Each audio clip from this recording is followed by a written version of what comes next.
La liquidez o liquidez corriente es un indicador que permite tener una idea de cuál es la capacidad que tiene la empresa para responder a sus obligaciones a corto plazo. Se expresa con el cociente entre el activo y el pasivo corriente, lo que implica que nos indica qué proporción de deudas de corto plazo pueden ser cubiertas por el activo corriente de la empresa. El indicador puede describir en base a su resultado escenarios distintos. Si el resultado del cociente es mayor que 1, significa que el activo corriente es mayor que el pasivo, indicando que la empresa es capaz de hacer frente a sus obligaciones. Si es menor que 1, significa lo contrario, o sea que la empresa no puede afrontar sus obligaciones de corto plazo con el dinero circulante. Este escenario se conoce también como falta de liquidez. Si el resultado es igual a 1, lo que significa es que la empresa puede afrontar sus obligaciones de corto plazo con el activo corriente, pero no tiene ningún exceso de liquidez. Analizando los datos de los estados contables de los casinos para los años 2018 y 2019, podemos decir que sus índices de liquidez son ajustados o normal, digamos, para el caso de 2018, que es 1,13, y bueno, para el caso de 2019, ya que el resultado es 1,46. La liquidez seca o ácida, por su parte, la liquidez seca o ácida también es un indicador que permite medir la capacidad de la empresa para cancelar sus obligaciones de corto plazo con sus activos. La diferencia en relación a la liquidez corriente es que en este caso es sin contar los inventarios, es decir, sin contar la venta de las existencias. Por eso es que es más preciso que la liquidez corriente, ya que igual una empresa no debería estar supeditada a vender sus inventarios para poder hacer frente a sus deudas de más corto plazo. Por esto la fórmula que expresa este indicador es el cociente del resultado de la resta de activos corrientes y bienes de cambio y sobre, digamos, los pasivos corrientes. En el caso de los estados contables que estudiamos, la empresa tiene una liquidez cargada tanto para el año 2018 como para el 2019, ya que vemos que ambas son mayores que el son 1,07 y 1,39 respectivamente. Bueno, lo que es el índice de autonomía financiera trata de determinar cuánta autonomía tiene una empresa con respecto a su posición, a la posición de los acreedores, o sea, si tiene más dependencia hacia ellos o no. Y eso se calcula básicamente dividiendo el patrimonio neto sobre el activo, o sea, el patrimonio neto como proporción del activo. Em, si este índice se acerca a el 100%, significa que prácticamente todo el patrimonio neto es activo.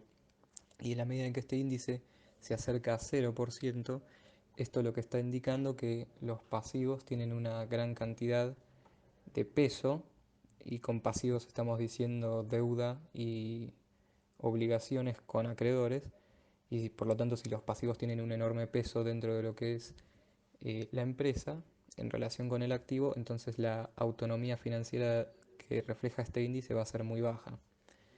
Entonces, particularmente lo que se observa acá es que en el año 2018 se registró un índice de 0,72, o sea, un 72%, o sea, el patrimonio neto representó el 72% del activo y en el 2019 el 62% del activo. Entonces, si bien en términos dinámicos se produjo una caída de cerca de 10 puntos porcentuales, en ninguna de las dos situaciones la empresa tiene una situación que no se considere satisfactoria. En general hay muchos criterios para determinar si este índice es o no satisfactorio, pero se puede determinar que si esta posición, si este ratio es superior a un 30%, entonces la empresa tiene una autonomía financiera que se puede considerar en un nivel satisfactorio. Si supera el 70%, ya estamos hablando de una situación muy buena. Este nivel efectivamente lo consiguió en el 2018, declinó 10 puntos porcentuales en el 2019, pero aún así podemos hablar de una situación satisfactoria en términos de autonomía financiera.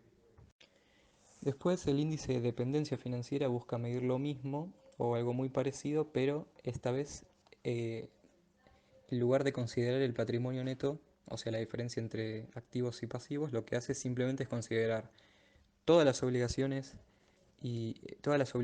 y las deudas que tiene, tanto a largo plazo como a corto plazo, corrientes y no corrientes, como proporción de todos los activos, también corrientes o no corrientes, o sea, el total de los activos. Entonces, esta relación lo que hace es vincular las obligaciones que tiene la empresa contra los recursos que dispone para hacer frente a esas obligaciones, ya sean en el largo plazo o en el corto plazo. O sea, más o menos un año. Más de un año y menos un año. Si esta relación se acerca al índice 1, o sea, si el pasivo total fuera prácticamente igual o fuera el 100% de los activos, esto lo que nos está diciendo es, una, es básicamente que la empresa tendría que vender todos sus activos, ya sean corrientes o no corrientes, para hacer frente hipotéticamente a todas sus obligaciones. En la medida en que este número se acerque a cero, significa que las obligaciones y las deudas no son muy pertinentes o no tienen un gran peso, porque básicamente no hace falta sacrificar activos para hacer frente. Entonces lo que nos da acá es básicamente que tanto en 2018 como en 2019 prácticamente el índice mucho no cambia. En 2018 se registra un 36% de pasivos totales sobre activos, o sea, los pasivos representaron el 36% de los activos y en 2019 un 37%, ambos pueden considerarse como una posición satisfactoria desde el punto de vista del índice de dependencia financiera. Y el último índice que seleccionamos fue el índice de calidad de deuda.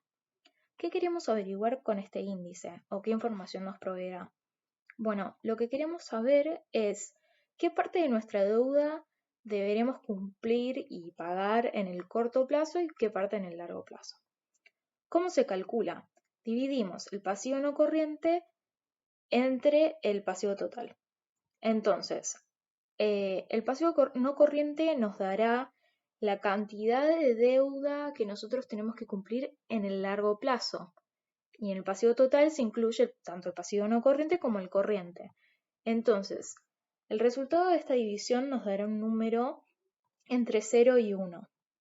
Cuanto más cerca de 0 esta división nos dé, quiere decir que más parte de nuestro pasivo total incluye el pasivo corriente, es decir, que más parte de nuestra deuda deberá ser pagada en el corto plazo.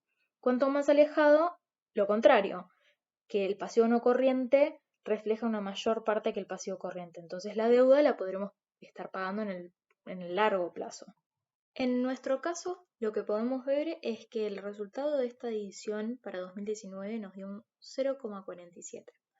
¿Qué quiere decir esto? Que el 47% del pasivo corresponde al pasivo no corriente. Entonces, las deudas que deberemos pagar, el 47% de ellas corresponden a el largo plazo.